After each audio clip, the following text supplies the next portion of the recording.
Physical space is an environment that you can see and touch and taste and breathe in. Corporate culture is the environment you feel. It's not tangible per se.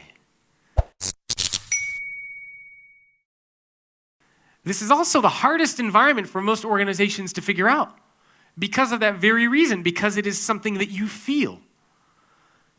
I like to think of corporate culture as the side effects of working for your company.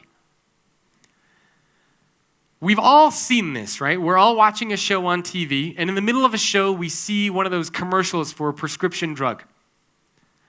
And the side effects for the prescription drug include weight gain, skin discoloration, hair loss, nausea, difficulty breathing, bleeding from the eyes, and in some cases, death.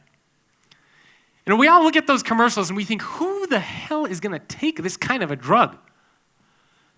But interestingly enough, most people around the world work for organizations that have the exact same side effects, don't they? Most people in the world work for organizations where from prolonged exposure, you experience weight gain and hair loss, bleeding from the eyes. We've all been to those meetings.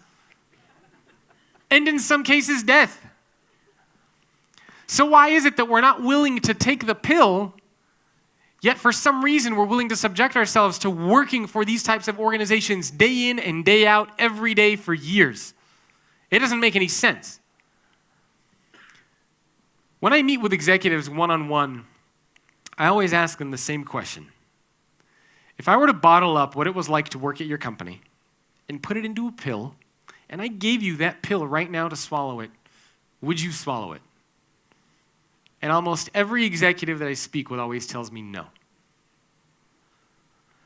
So how then can we expect employees to swallow the corporate pill? How can we expect our employees to want to be a part of that organization if we as executives, as leaders, as managers, do not want to do the same? So you have to ask yourself, are you willing to swallow the corporate culture pill? The other question I always like to ask is your organization worth fighting for? We've all been in relationships before where it doesn't work out. Some relationships are worth fighting for, and some are not. When you break up with a spouse or a significant other, sometimes you acknowledge and accept that it's time to move on, and other times you say, I'm not ready to give up. I'm going to keep trying. You're worth fighting for. Is your organization worth fighting for?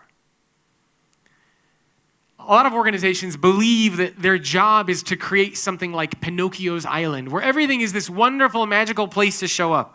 Free food, we'll take care of you, work when you want, it's fine, la, la, la. But that's not what we're talking about here, right? Employees also have to have a lot of accountability and responsibility to speak up at work and to decide if their organization is worth fighting for.